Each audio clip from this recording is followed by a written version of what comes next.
The hum of the fluorescent lights had a way of drilling into her skull, steady, merciless like a clock, reminding her how long she'd been trapped in this place. Maya Holloway rubbed her temples and tried to focus on the register screen. Midnight shift again. The air in the convenience store smelled like burnt coffee and cheap disinfectant. The floor tiles were cracked, sticky in spots, and outside a cold rain washed the city's sleepless streets in a faint yellow haze. She'd been standing for 11 hours straight.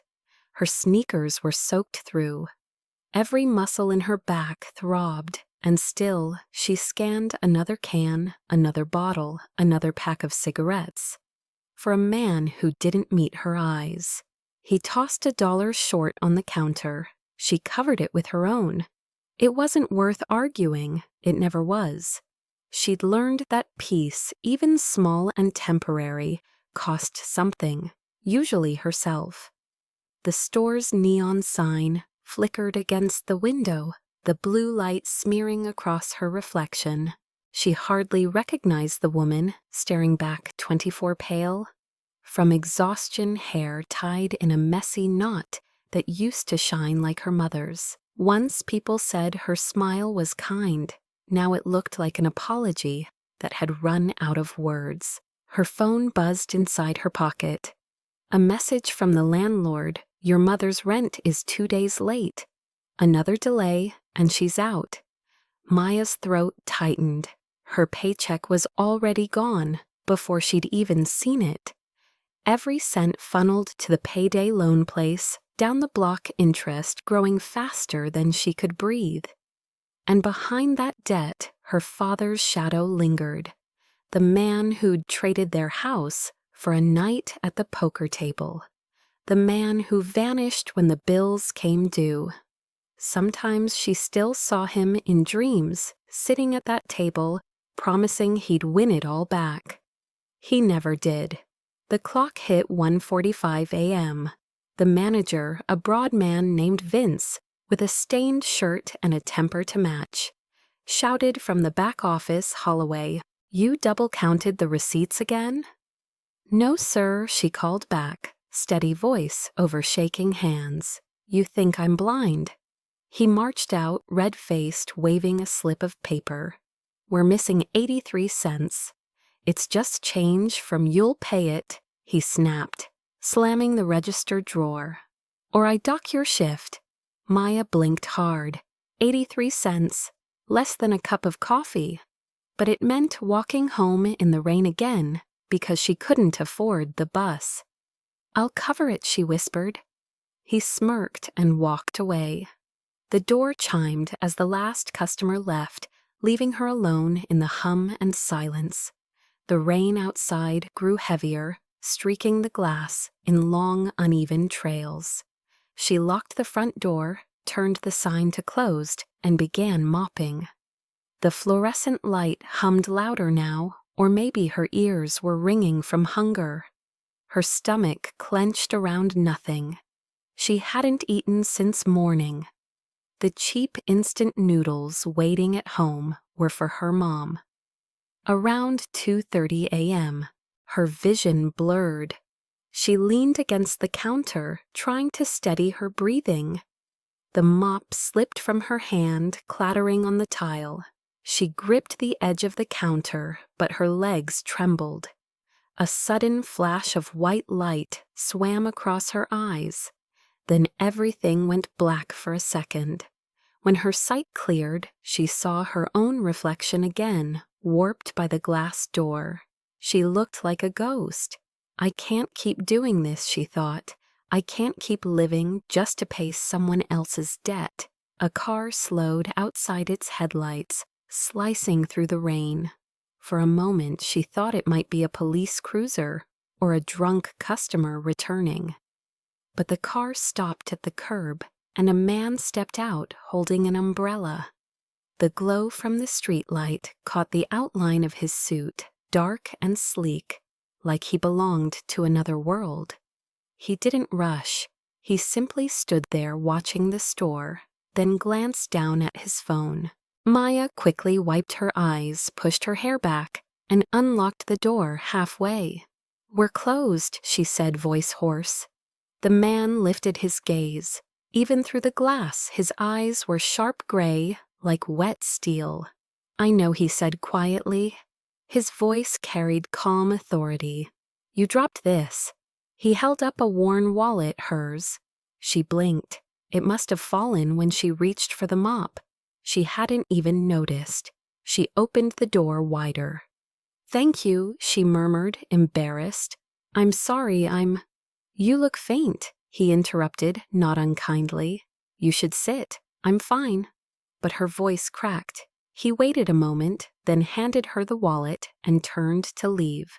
His car was expensive, silent, the kind she only saw in magazines. The plate read Rhodes Corp. The moment he disappeared down the street, the air inside the store seemed heavier.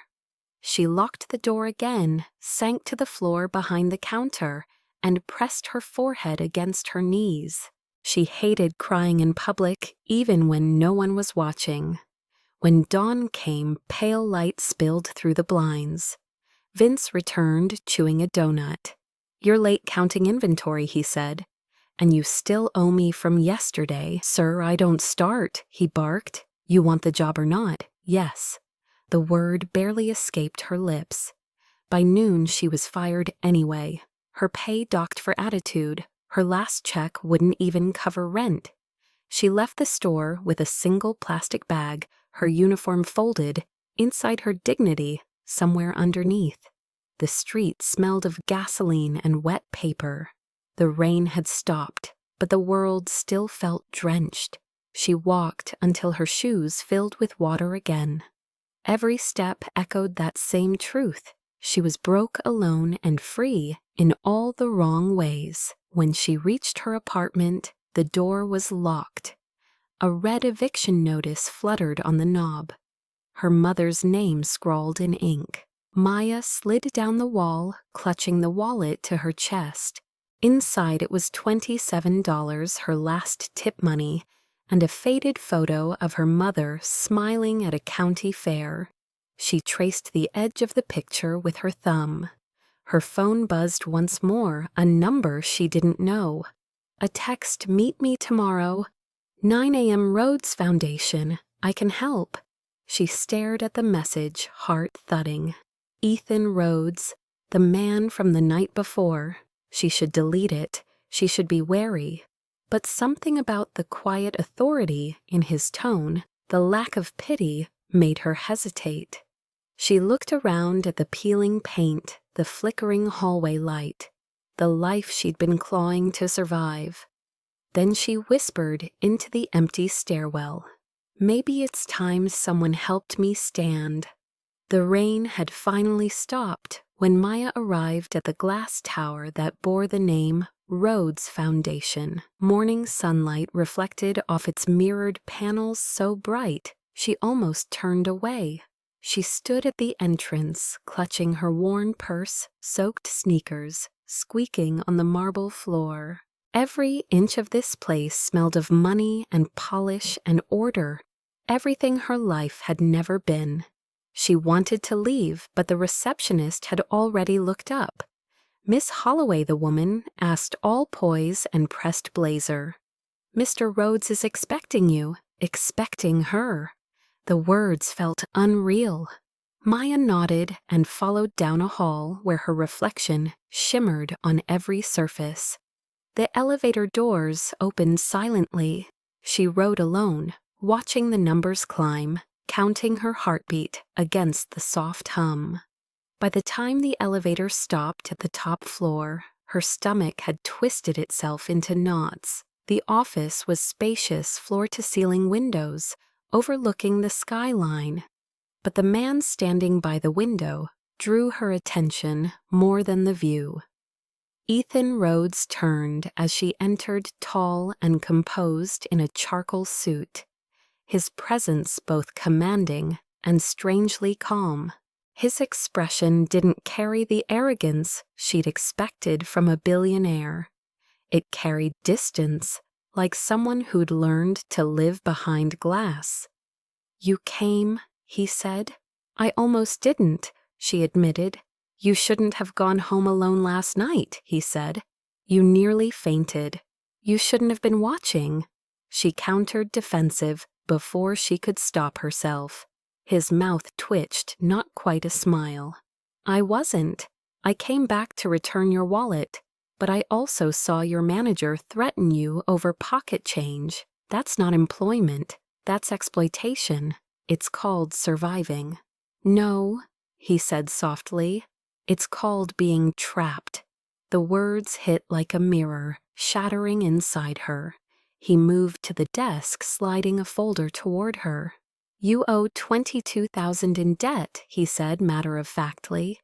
Most of it interest. I can pay that off today. Her chest tightened. Why? Because I can, he replied simply. And because freedom should not cost a person their soul. You don't even know me, she whispered. I don't need to. I know the system that built this kind of debt. She stared at him, pulse pounding. People don't just pay strangers debts. What do you want from me? Work, he said. For the foundation. 3 months, temporary contract. You'll manage community outreach and logistics for our shelter programs. You'll be paid a fair wage with benefits. It's not charity, she hesitated. And if I refuse, then I'll still clear your debt, he said quietly. But I'll know I failed to give you something better than pity. Silence filled the room, thick and electric. Maya's mind raced. No one had ever offered her something that didn't demand pieces of her in return. What kind of man does this? She asked. One who has more money than peace. He said almost to himself. He handed her a pen. Sign or walk away. The choice is yours. She stared at the contract. It was simple, clear, even protective of her rights. Something rare in her world. Her hands trembled as she signed. When she looked up, Ethan was watching, her eyes steady. Welcome to Rhodes Foundation, Miss Holloway. That afternoon, she followed him through the building as he introduced her to the team. People whispered when she passed. Some glanced at her clothes, others at Ethan's uncharacteristic interest. She kept her head down. The office buzzed with quiet efficiency. Screens reports, meetings about shelter funding, medical grants, rehabilitation centers. For the first time in her life, the work in front of her felt like it mattered. Around noon, she ate alone in the break room. Her lunch, a sandwich he'd had delivered from the cafeteria downstairs, sat neatly wrapped beside a note, "Eat. You'll need strength for the day." She frowned at the handwriting, clean, minimal. It made her chest tighten for reasons she couldn't explain. At 5, she gathered her things, unsure if she was supposed to leave or wait for him. When she stepped into the elevator, the doors almost closed before a hand stopped them. Ethan entered, loosened his tie slightly. Exhaustion softening the edges of his perfection. "How was your first day?" "Strange," she admitted. Everyone kept staring. "They'll get used to you," he said. "They're not used to me hiring anyone without a resume. That screams privilege." "Then why me?" she asked again. He looked down, thoughtful. "Because when I saw you last night, you looked like someone who hadn't given up yet. Most people I meet gave up years ago." The elevator opened at the lobby. She stepped out, the air suddenly cooler. "You don't know me," she repeated. "No," he said, "but maybe I want to." The next morning she arrived early. A fresh outfit, simple blouse, and dark jeans borrowed confidence to face another day. Ethan was already there, sleeves rolled up, reviewing documents with his assistant. When he noticed her, he nodded. "Coffee, I can make it," she said quickly. He raised an eyebrow. "I wasn't asking you to, I was offering." He poured 2 cups and handed one over. The smell filled the room, rich and grounding. She took a sip. It burned her tongue but tasted like something real. "Thank you," she murmured. "You're welcome," he said, and returned to his papers. The moment lingered longer than it should have. Days passed. Maya learned the rhythms of the foundation, the stories of people it helped. Single mothers rebuilding after domestic abuse. Families crushed by medical debt. Veterans sleeping in cars. Each story cracked something inside her open. She began taking calls late into the night, helping strangers find shelter beds. Sometimes Ethan would appear at her desk with tea silent company in the glow of the monitors. One evening she asked, "Why do you run this foundation if you barely smile?" He looked at her, then eyes shadowed. "Because I need to believe redemption exists." She didn't ask for what. Not yet. On the subway home that night, Maya scrolled through her bank app. The debts were gone, paid in full. Her balance read 0. For the first time, the number didn't scare her. It felt like clean air. But freedom came with weight, too. Someone had believed in her. Someone had spent more than money to do it. She pressed her forehead against the cool glass and whispered, "What do I owe him now?" She didn't realize the answer waiting wasn't debt at all, but something money couldn't buy. The first morning at Rhodes Foundation felt like waking up inside someone else's life. The lobby smelled of cedar polish and clean coffee. Walls of glass framed the sky, and sunlight slid across the marble floors in long golden stripes. Maya walked past reception, clutching her ID badge, the one that said Project Assistant. Title alone made her pulse quicken. No one had ever called her anything with that much weight before. She took the elevator to the 6th floor, the administrative wing, where her new desk waited near the corner window. The view of the city spread wide and alive beneath her cars, streaming pigeons, cutting through the light. Everything moving forward, while she finally stood still, long enough to breathe. Ethan Rhodes walked in at exactly 9. He didn't announce himself, but the energy in the room shifted as if everyone sensed his presence.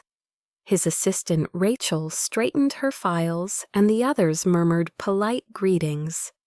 Ethan's gaze found Maya briefly, just a flicker of recognition, and then he nodded.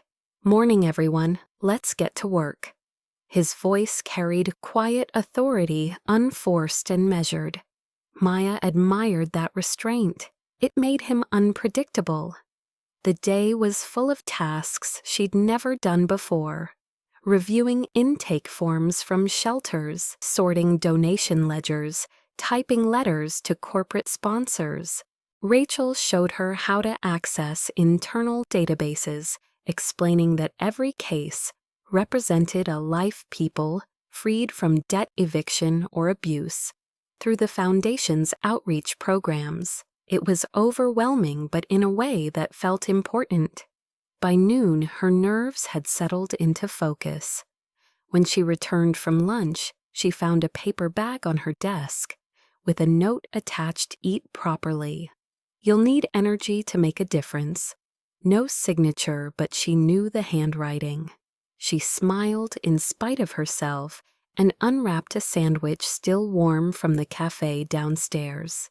That small gesture, the fact that someone noticed she hadn't eaten, felt like the most foreign kindness in years. Over the next week, she discovered that Ethan had a habit of walking the office floors unannounced. He never raised his voice. He asked questions that mattered not about profits, but about progress. He treated everyone the same way, from interns to directors, and that quiet consistency built something stronger than respect.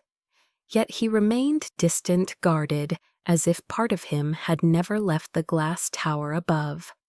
One evening, long after most of the staff had gone, Maya stayed to finish a spreadsheet of shelter budgets.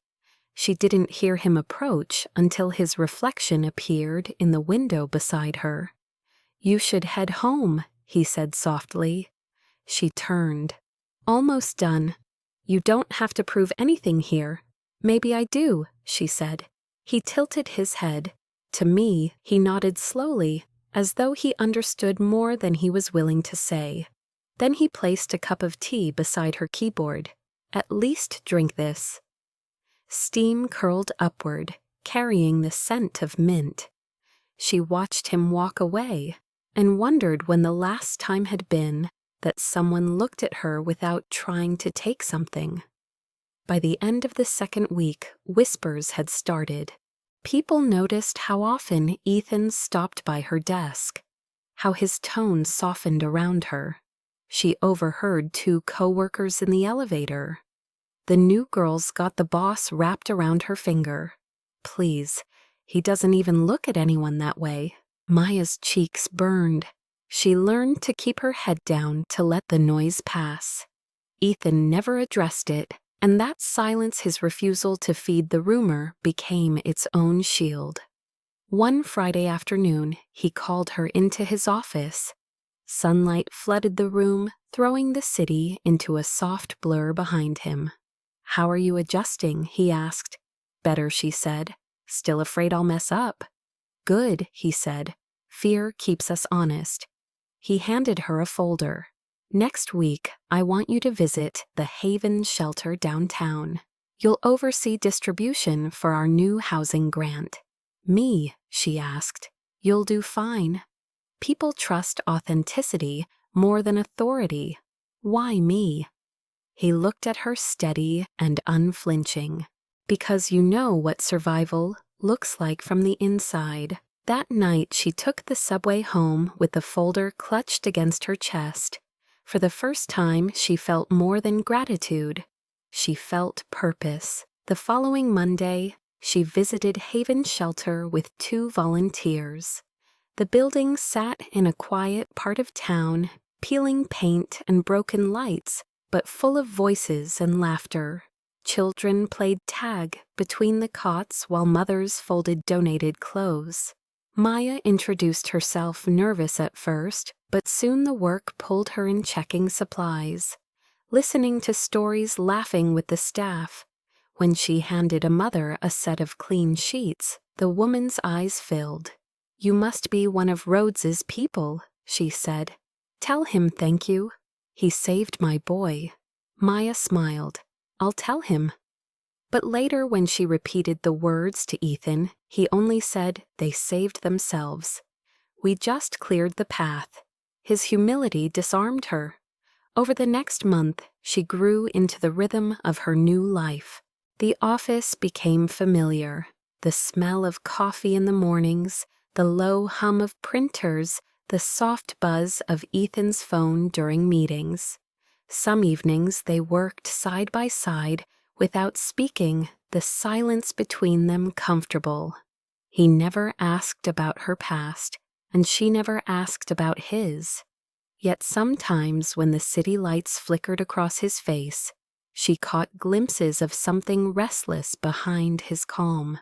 One Thursday evening she forgot her umbrella and got caught in the rain. As she waited by the building entrance, Ethan appeared holding one. "You'll catch a cold," he said, opening it above her. "You don't have to." "Come on," he said. They walked to the corner together, footsteps echoing on wet pavement. Cars hissed by their reflections, dancing in puddles. She realized how strange it felt to walk beside someone who didn't fill the silence with noise. When they reached the subway, she turned. "Thank you, Mr. Rhodes." "It's Ethan," he said quietly. "You've earned at least that much." That night, lying in her small apartment, she replayed the walk again and again. The sound of rain, the warmth of his shoulder near hers, the simplicity of kindness without price. For the first time, safety didn't feel like a dream.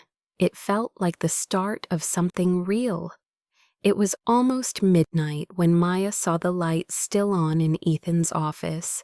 Everyone else had gone home hours ago, but the glow behind, his frosted glass door cut through the hallway like a quiet secret. She hesitated, holding the stack of reports she'd promised to deliver, and knocked softly. "Come in," his voice called low but steady. He was sitting by the window jacket, off sleeves rolled to his elbows. A glass of untouched whiskey beside a folder of papers. The city stretched beyond him, 1,000 lights flickering like distant stars. He looked up when she entered. "You should be home," he said. "So should you," she replied. "I brought the reports for tomorrow's board meeting." She placed them on his desk, but when she turned to leave, he said, "Stay a minute." There was something in his tone, not command, not request, something in between. She sat. The silence hung between them, filled with the faint hum of the city below. "You ever feel like you owe the world an apology?" he began quietly, "but no one's left to hear it?" She frowned. "All the time." He smiled faintly. "I thought so." He leaned back, eyes distant. "When I was 21, I drove drunk after a corporate gala. I hit a car. A young woman died. Her family sued my father's company, but we settled before it reached court. My lawyers told me to disappear for a year. I did. But money doesn't erase blood. It just buries it under silence." His voice didn't tremble, but his knuckles whitened against the glass he held. "Since then, I've built everything on that night. Every dollar I make, every project I fund, it all comes back to her face. I can't even remember her name anymore, and that's the part that kills me most." The words hit her chest like cold water. She'd seen guilt before, people lying crying, swearing they'd change, but not like this. His was quieter, deeper, carved into him. "Why are you telling me?" she asked softly. "Because you're the first person I've met who doesn't treat me like a machine, built out of apologies," he said. "You look at me like I'm human. That's dangerous." "Why?" "Because it makes me want to be one again." The honesty in his tone made her throat tighten. She didn't speak for a moment, only watched him.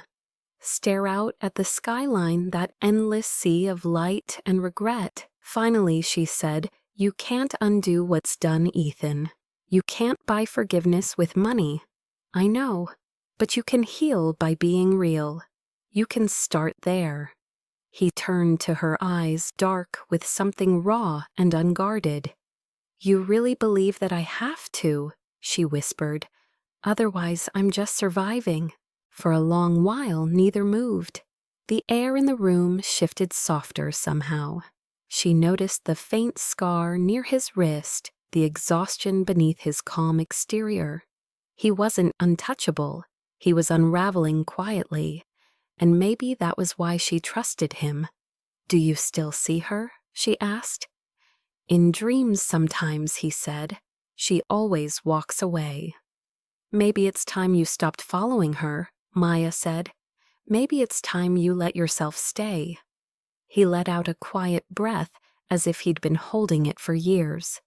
"You sound like you've been through something similar." "Different kind of prison," she said, "but the walls feel the same." He nodded slowly. "Then maybe we'll both learn how to walk out." The clock ticked past 1. She rose to leave, but he stood and walked her to the door. "Thank you," he said simply. "For what? For not running?" "I don't run anymore," she said. "I walk forward, even when it hurts." When she left the office, she could still feel his gaze lingering not in possession, but in understanding. The next day, he didn't mention the conversation. Neither did she. But something had changed. The distance between them wasn't made of ice anymore. It was made of quiet respect. When he passed her desk, he no longer avoided her eyes. When she smiled, it wasn't forced. Weeks passed. The foundation launched a new initiative, a rehabilitation program for young offenders. Ethan put Maya in charge of coordinating logistics. "You're good with people who don't trust easily," he told her. She wanted to laugh at the irony. The meetings were hard, the stories harder. But at night, when she returned home, she thought of that night in his office, the confession and the way his voice had broken on the word forgiveness. One evening, she found an envelope on her desk.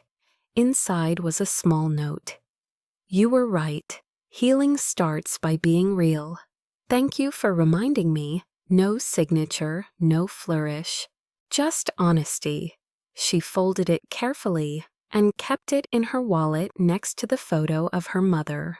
Later that week, as they walked out of the office together, she said, "You know, I don't think the girl you lost would want you to keep bleeding forever." He glanced at her brow furrowed. "And what do you think she'd want?" "For you to do something good with the life you still have," Maya said. "For you to live enough for both of you." He stopped at the curb rain, beginning to fall again, soft against the streetlights. "Maybe I already am," he said. "Maybe I just didn't realize until you walked in." Her breath caught. She didn't answer, didn't have to. They stood under the light rain, pooling around their feet. Two people bound by different pasts, but the same kind of silence. When the traffic signal changed, she finally said, "Then don't waste it." He nodded, once quiet promise in his eyes. "I won't."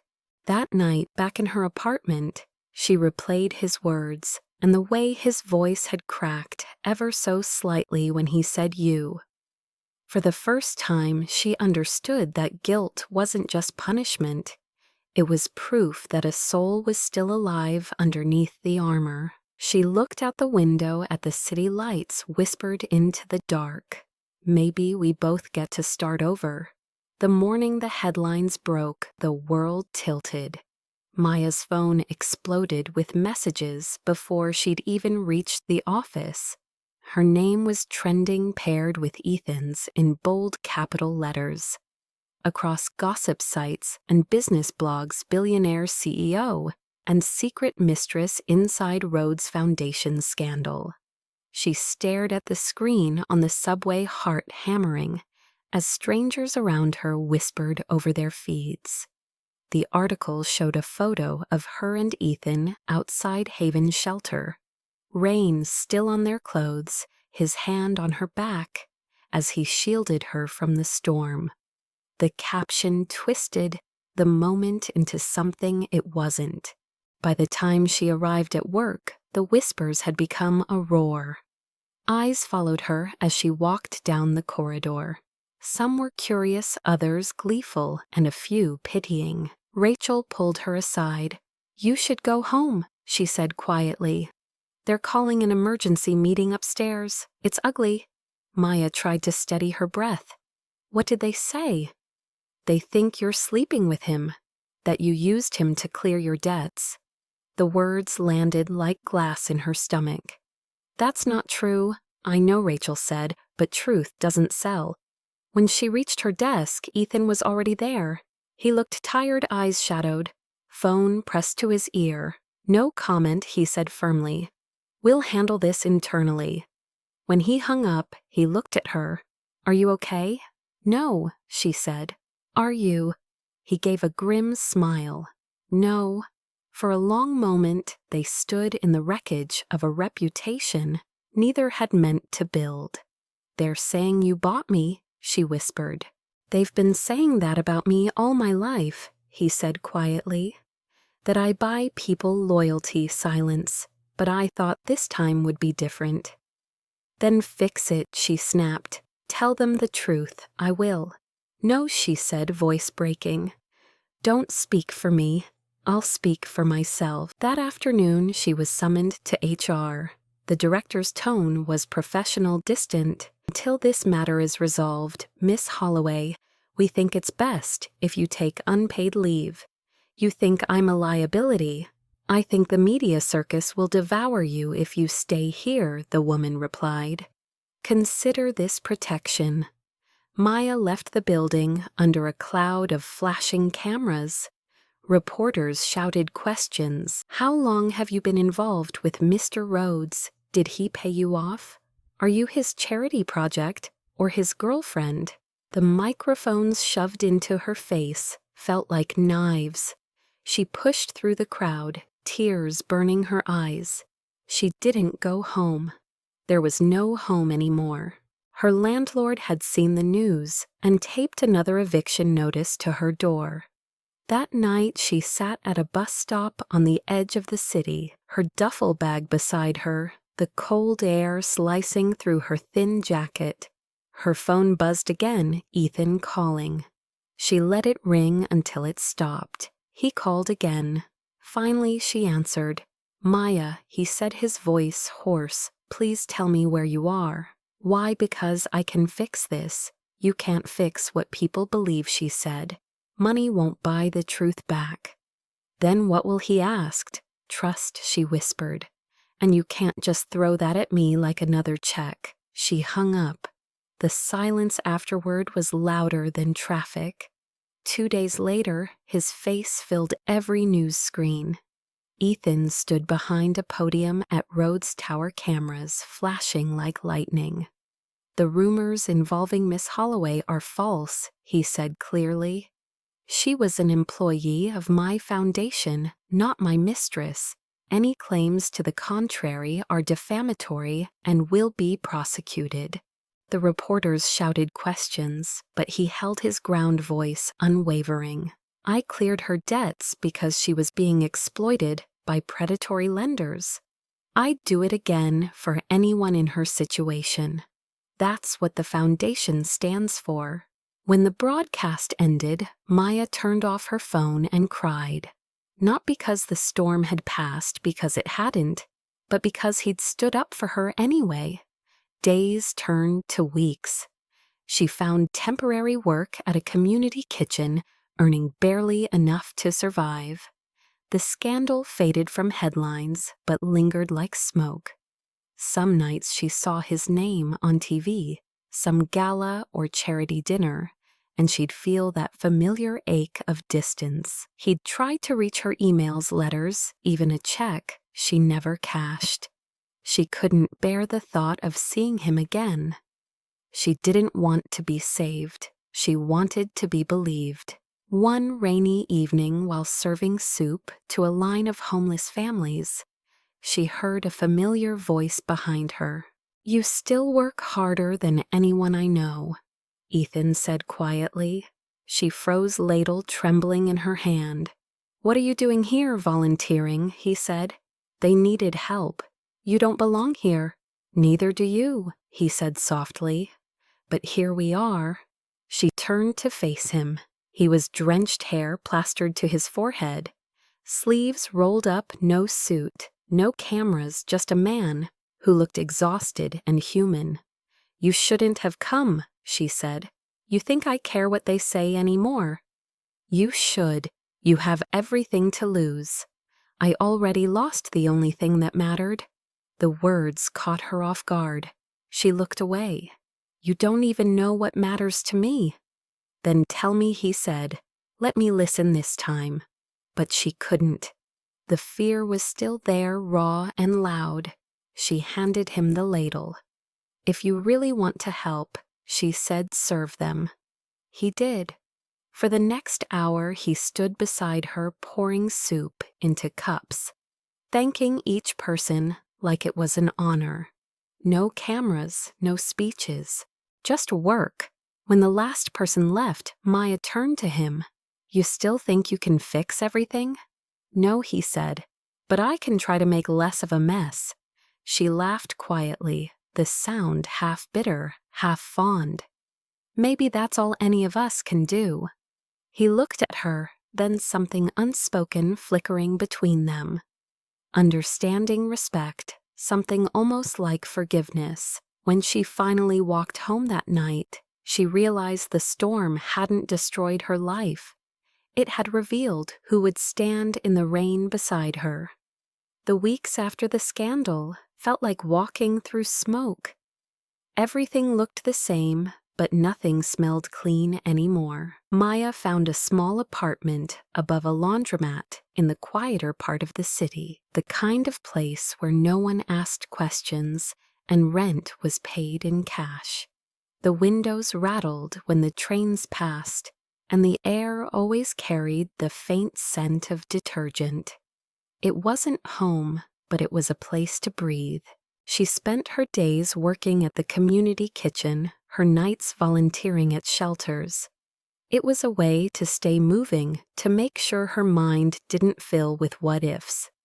Yet every time she saw the skyline, her eyes found the road's tower. Some part of her still expected to see his silhouette in those windows standing alone like before.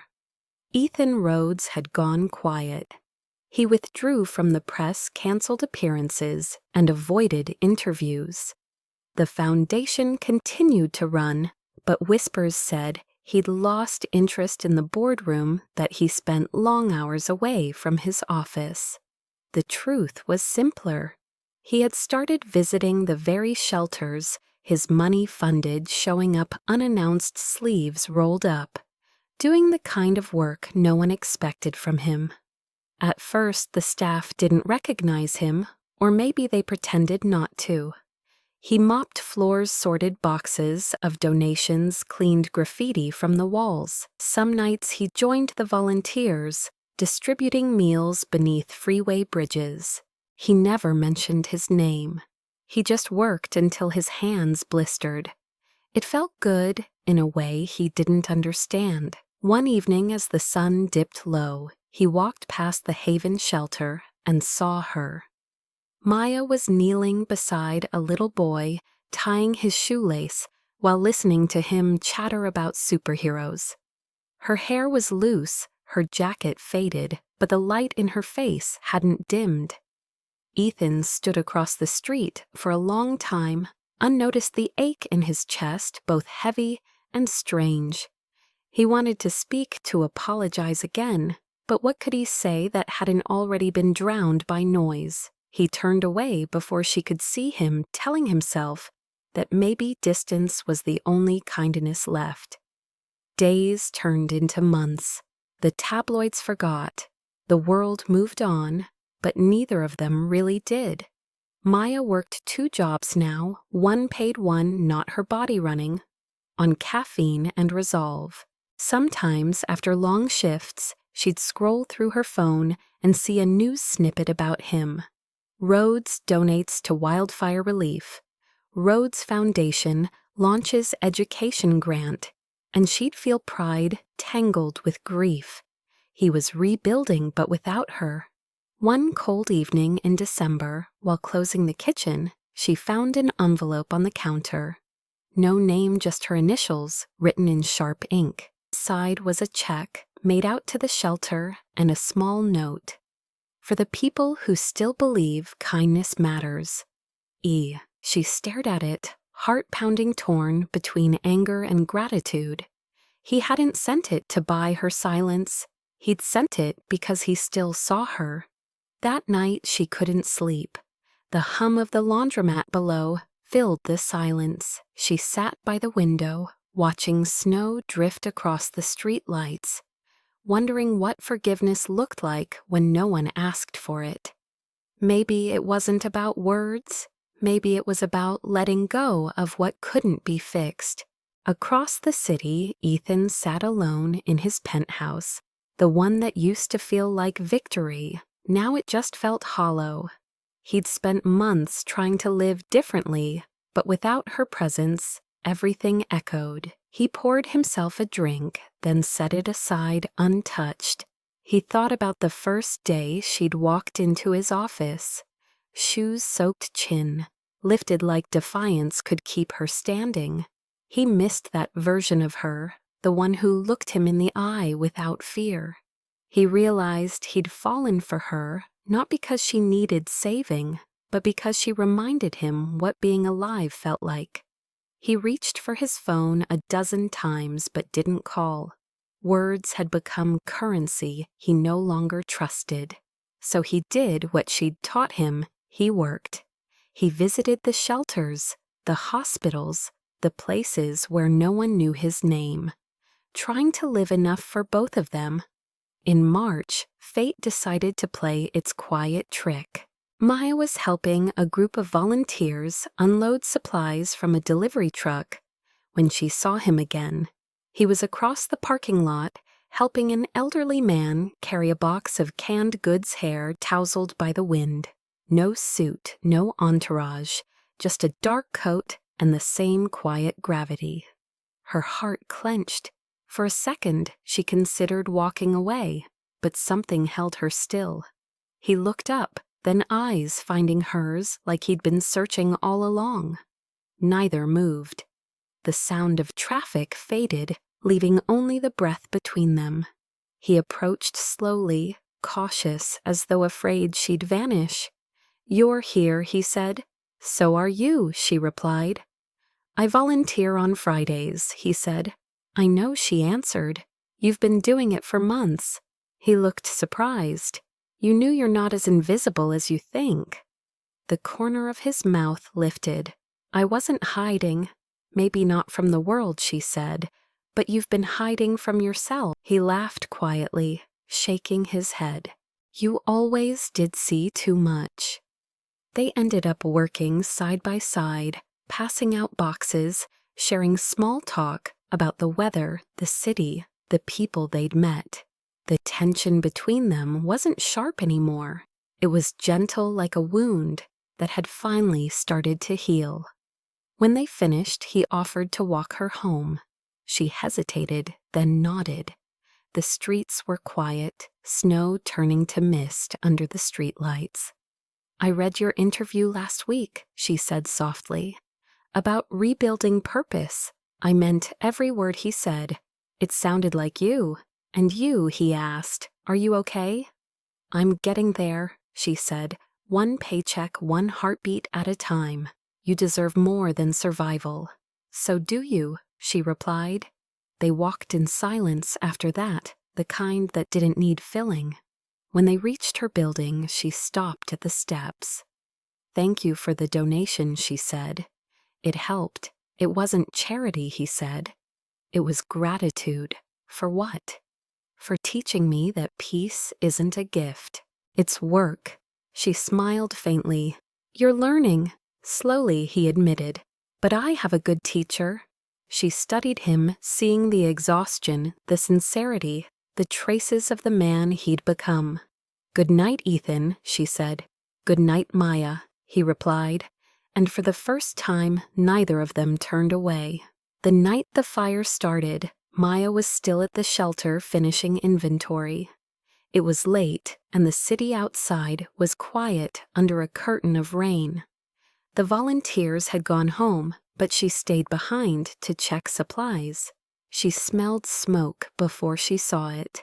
A sharp sting in the air like burning plastic. She turned toward the hallway, just as a man shouted, "Kitchen's on fire." Panic followed voices rising, footsteps pounding. Flames licked up the doorway, near the back feeding on old wood and paper. She grabbed the nearest extinguisher and ran toward the heat, coughing through the smoke. "Get everyone out," she yelled. The fire alarm screamed overhead. She didn't see him arrive.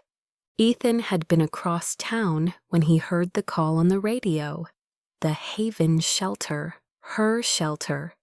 By the time he reached the street, fire trucks blocked the road, red lights painting the wet asphalt. He pushed past the barricade before anyone could stop him. The smoke was thick, curling into the rain. He heard someone say there were still people inside. Without thinking, he went in. Inside, the heat hit him like a wall. He covered his mouth with his sleeve, shouting her name. Maya, no answer.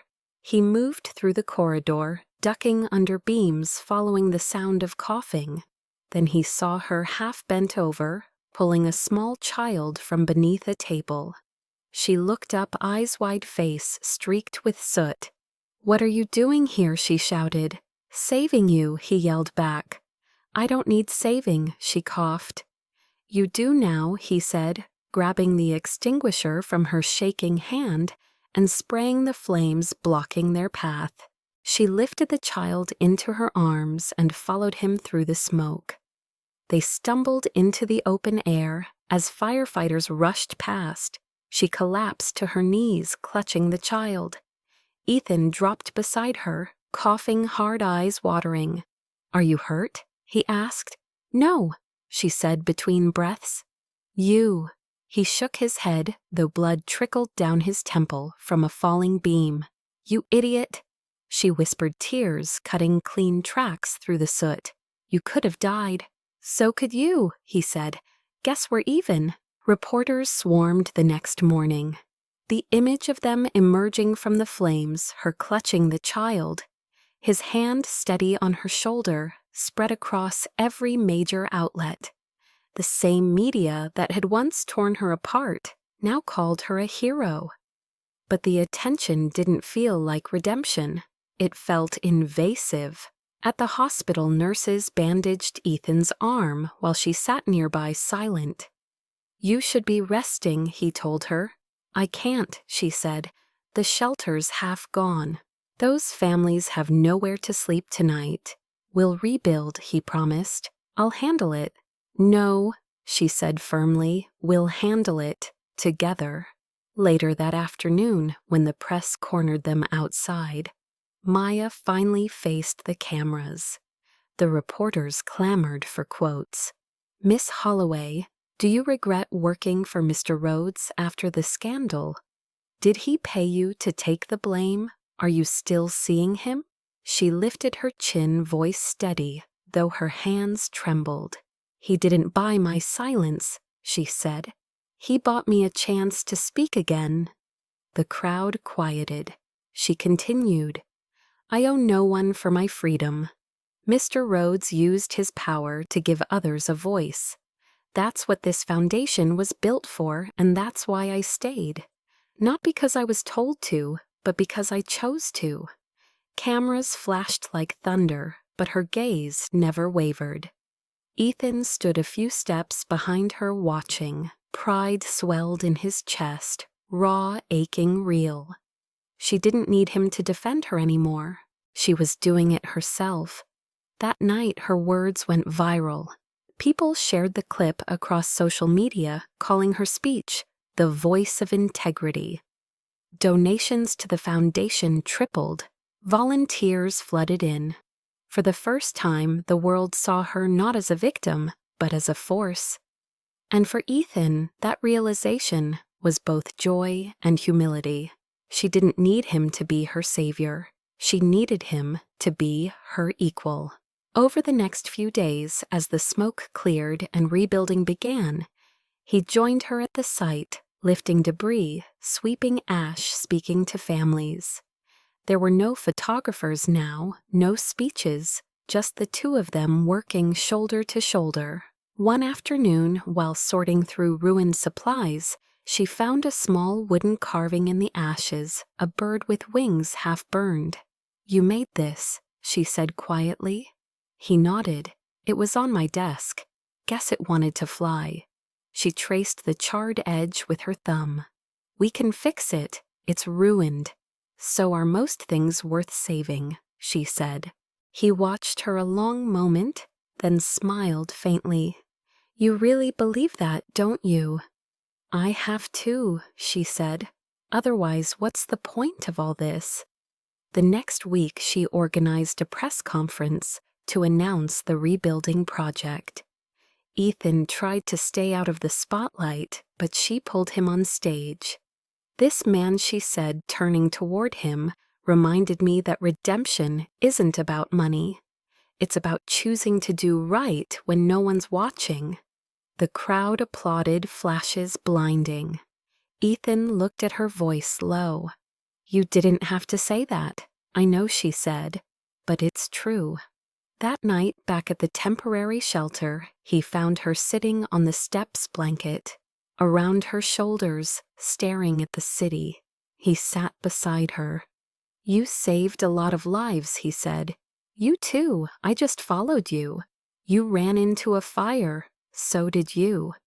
He laughed quietly.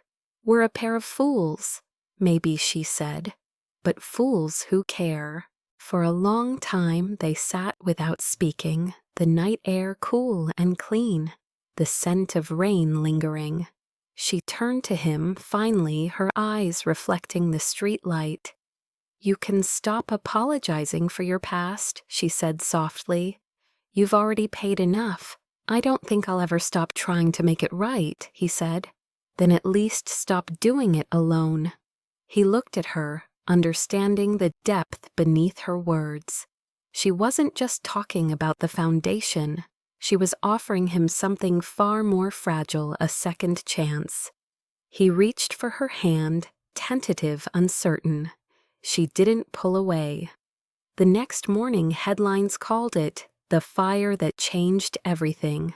But for Ethan and Maya, the real change had already begun, before the flames ever touched the walls. It was in the way they looked at each other now, with respect, forgiveness, and something that felt dangerously close to love.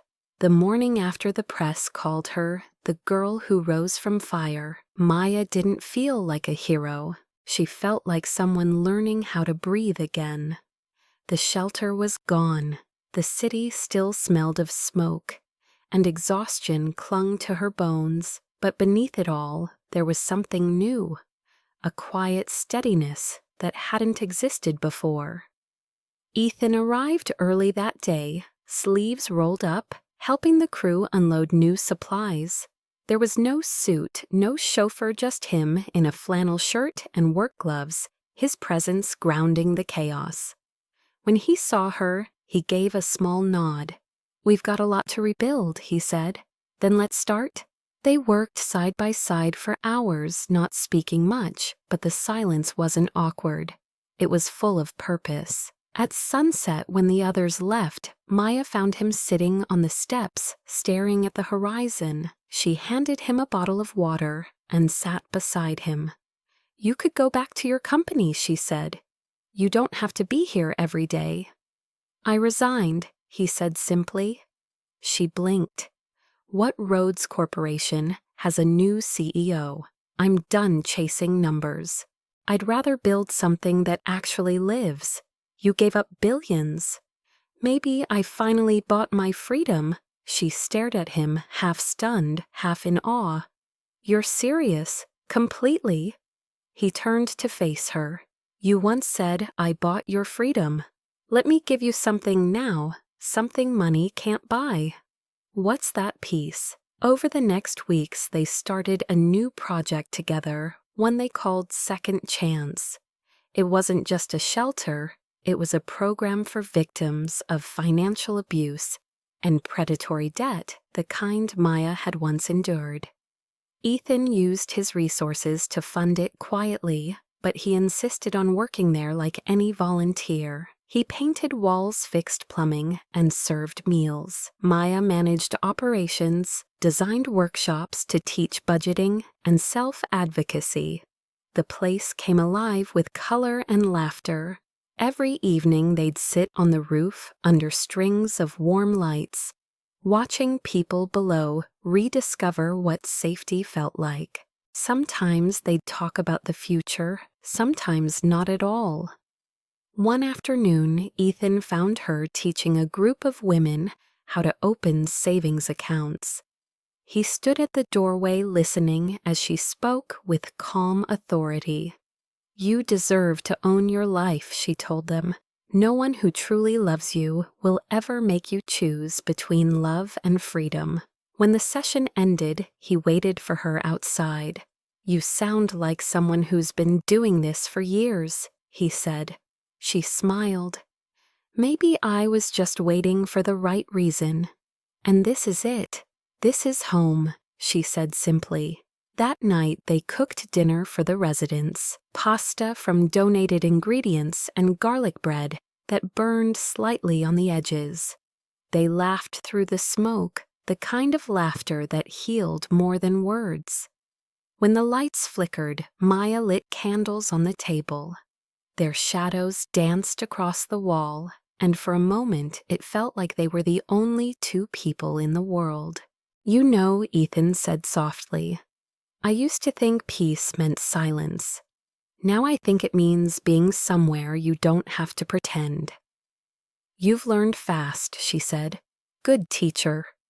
He smiled, but his eyes lingered on her face longer than they should have. She felt her heartbeat stumble, then settle into a rhythm that matched his. Over the following months, Second Chance became a sanctuary. Reporters occasionally tried to pry, but Maya politely declined interviews. "The story isn't about me," she said. "It's about the people finding their voices again." Still, her photo often appeared beside Ethan's in articles praising the program's success. People started calling them partners, though neither of them had ever labeled it. The truth lived somewhere between gratitude and something deeper neither dared to name. One rainy afternoon, as they organized donation boxes, Maya found an old piano in the corner of the hall. Half-tuned keys yellowed by time. She pressed one. The note wavered imperfect but sweet. "I didn't know you played," Ethan said, walking over. "Not well," she said. "My mom used to, before everything fell apart." He leaned against the piano. "Play something anyway." She hesitated, then started a melody, slow and trembling. It filled the room like memory, fragile but warm. When she stopped, he said quietly, "That sounded like forgiveness." She met his eyes. Maybe it was. Later that evening, as they locked up, he hesitated by the door. "Maya," he said, "what do you want from all this? From the shelter, from life?" She thought for a moment. "To wake up and not feel afraid of tomorrow. To belong somewhere I don't have to earn my worth." "You already do." "You belong here." She smiled, but there was sadness in it. "And you, what do you want?" "Quiet mornings," he said after a pause. "Someone to share coffee with. Someone who doesn't flinch when I reach for her hand." Her chest tightened. "That's all, that's everything." In the weeks that followed, he started to show her small glimpses of the peace he meant. He took her to the farmer's market on Sundays, bought her favorite tea, let her drive his old truck through the countryside. She teased him about his terrible taste in music. He laughed for the first time in years. They learned to exist in the soft rhythm of ordinary days. One evening they watched the sunset from the roof, the city glowing beneath them. Maya turned to him and said, "You once said you can't buy peace, but I think peace buys you back if you wait long enough." "Then maybe we both got a refund," he said, smiling. She laughed, leaning against his shoulder. The air smelled of rain and fresh paint. He reached for her hand, and this time she didn't pull away. For Ethan, it wasn't redemption through grand gestures, but through the smallest ones, her laughter, her trust, her belief that he could change. For Maya, it wasn't freedom from debt anymore. It was freedom from fear. Together they built something quiet and extraordinary, and though neither said it aloud, they both knew the truth. He had once bought her freedom, but she had given him something far greater, peace, the kind that cannot be priced or owned, only shared. Spring arrived quietly, carrying the scent of rain and blooming magnolias through the open windows of the Second Chance Center. The chaos of construction was over. The shelter was finally whole again. Fresh paint gleamed on the walls, laughter echoed through the halls, and for the first time since the fire, Maya allowed herself to feel something like peace. But peace, she was learning, didn't mean absence of emotion. It meant learning to live with all of them at once. Ethan had changed too. He wasn't the man who hid behind glass towers anymore. He was in jeans most days, hands scarred from work shoulders. Softer, his silence no longer cold, but thoughtful. She'd grown used to his presence, his morning coffee waiting for her desk, his jacket appearing on her chair when she forgot hers, the way his eyes always found her first in a crowded room. But something between them had begun to shift, something deeper and more dangerous than gratitude. One evening after the last of the residents went to bed, Maya found Ethan in the garden behind the center. The fairy lights overhead glowed faintly in the dusk. He was kneeling in the soil, planting seedlings, dirt streaking his arms. She laughed softly. I never thought I'd see the day Ethan Rhodes gets his hands dirty for real. He glanced up, smiling. Guess I'm full of surprises. You're different now, she said, stepping closer. You smile more, you listen more. You taught me that. I didn't teach you anything you didn't already know, she said. You just forgot how to use it. He looked at her, then really looked, eyes steady, unguarded. Maybe I needed someone to remind me what living felt like. She tried to hold his gaze, but something in it made her chest ache. Don't look at me like that, she whispered. Like what?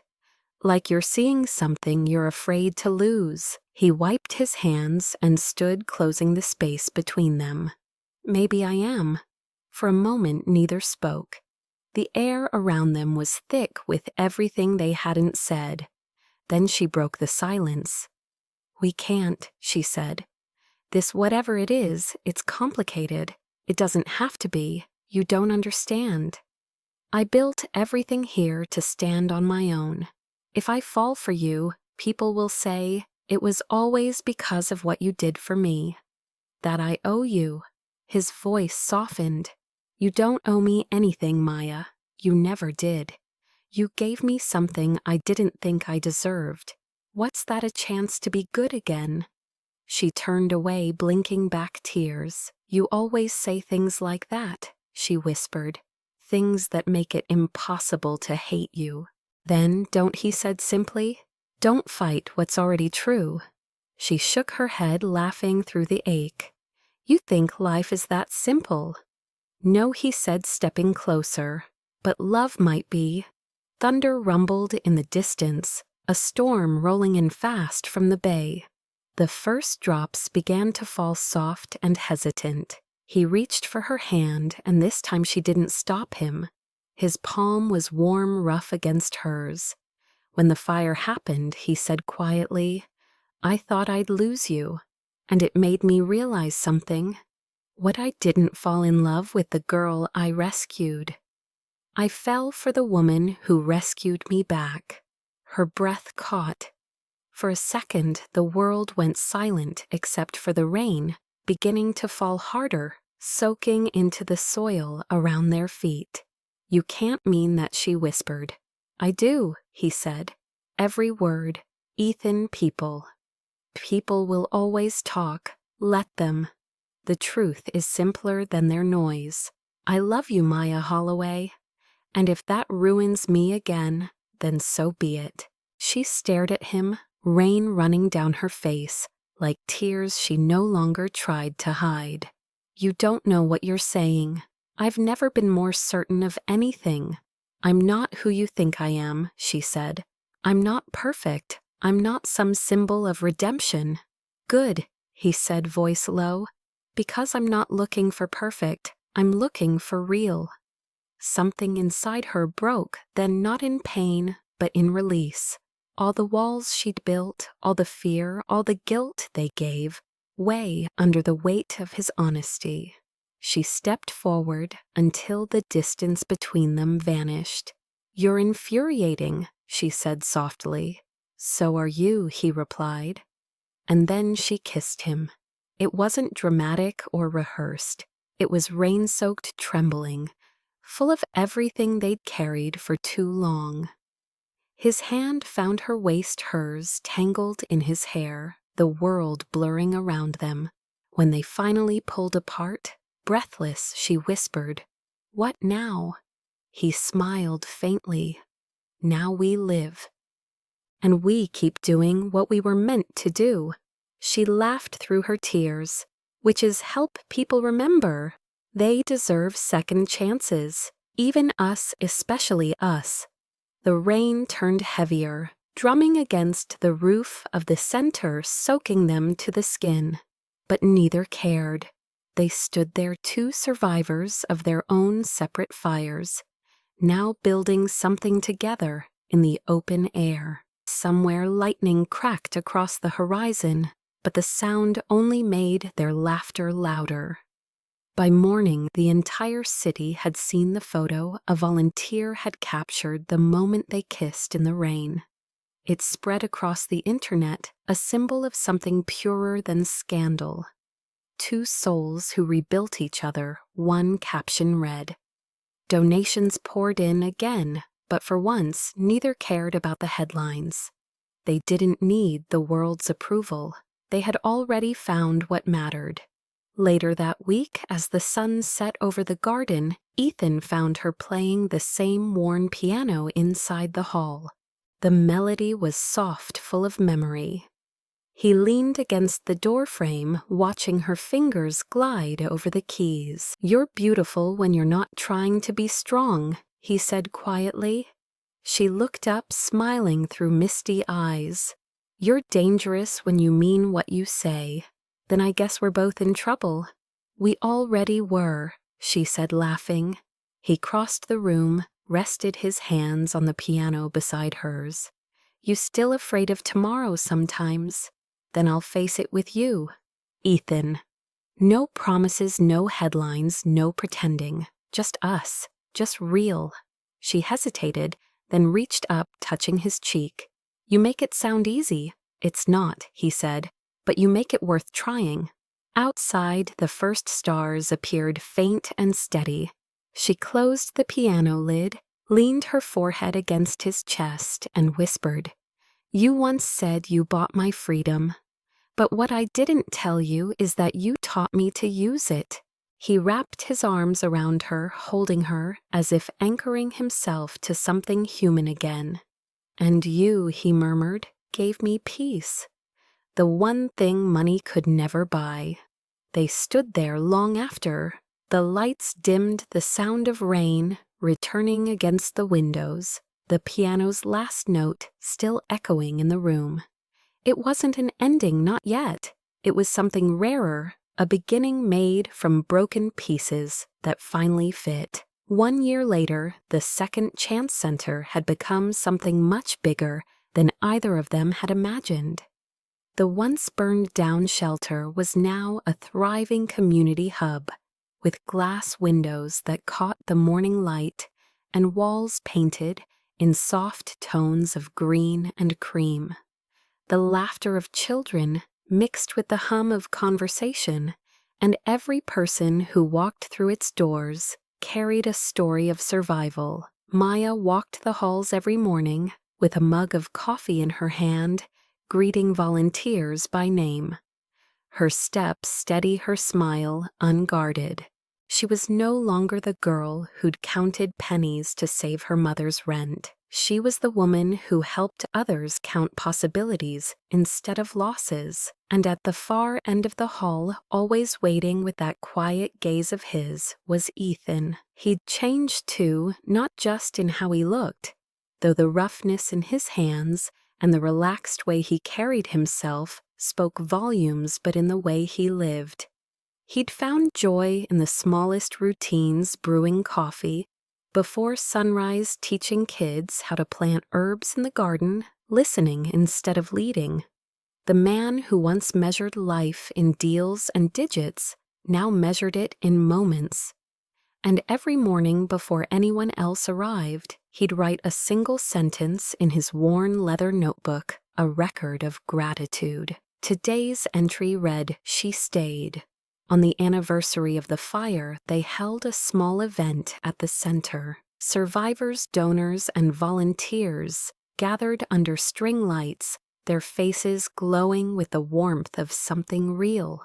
Maya gave a speech, her voice steady, though her heart fluttered.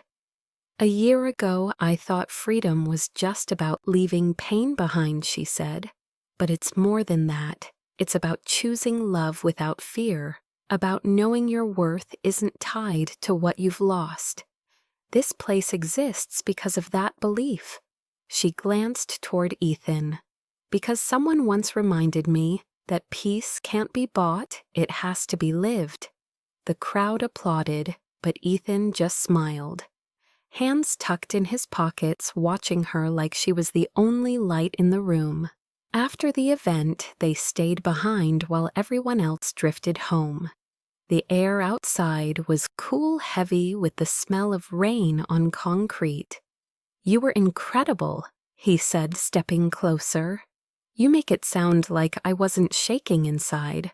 "I saw your hands," he teased. "You hit it well." She laughed, leaning on the railing. "Do you ever think about how it all started?" "Every day," he said, "and I wouldn't change a thing. Not even the scandal, the fire, the sleepless nights. Especially those," he said, "because they brought me here." "To me?" she asked softly.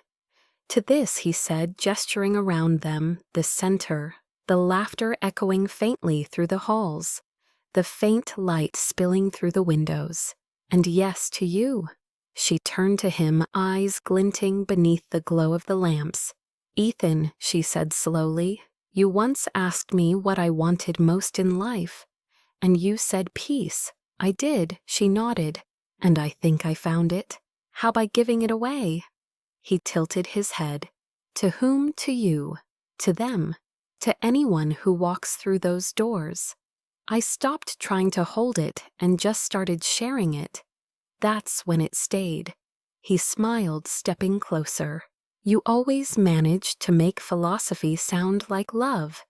"Maybe it's the same thing," she said. The next morning they sat together in his office for an interview requested by a local TV station. The host asked Ethan, "You gave up your company, your wealth, and most of your public life for this project.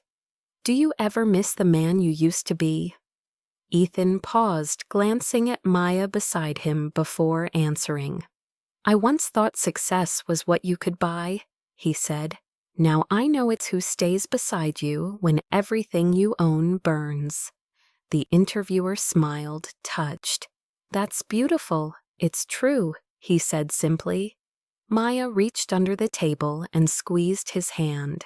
The camera caught that small gesture, and later when the episode aired, viewers around the country felt it a quiet reminder that love isn't found in perfection, but in partnership. Months later, when the center expanded to open a branch in another state, they traveled together to cut the ribbon. Maya wore a simple white dress, Ethan a rolled-up shirt and jeans. As they stood before the crowd, a little girl tugged at Maya's skirt. It was Lucy, the child she'd saved from the fire. Her foster parents stood nearby smiling. Maya bent down and hugged her tight. "You've grown so much," she said. "You too," the girl whispered, giggling. "He said you're the boss now." Maya laughed.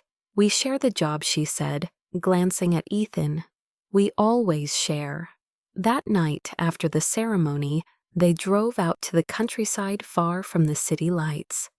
The road stretched quiet and silver under the moon. Ethan stopped the car near a field of wildflowers, their petals glowing faintly in the dark. They walked in silence for a while until Maya stopped tilting her face toward the sky. "It's so quiet," she whispered. "Peaceful, just like you like it," he said. "No," she said, turning to him. "Just like we made it." He smiled, taking something from his pocket, a small wooden carving, a bird with smooth wings. "Remember this."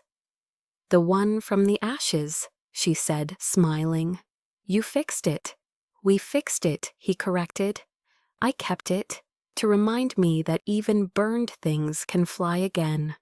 He held it out to her. "You should have it." No, she said softly, closing his hand around it. You should keep it, to remember where peace began.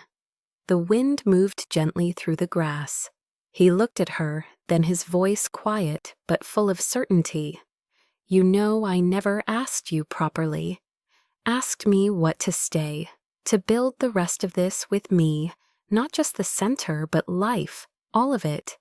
Her breath hitched. Are you? Yeah, he said, smiling. That kind of asking. He knelt not with the grandeur of the man who once bought her freedom, but with the humility of the man who'd learned to earn it. Maya Holloway, he said softly, will you marry me? Her eyes filled instantly. She laughed through her tears. You didn't have to kneel, she whispered. You already did once remember. Then maybe it's tradition, he said.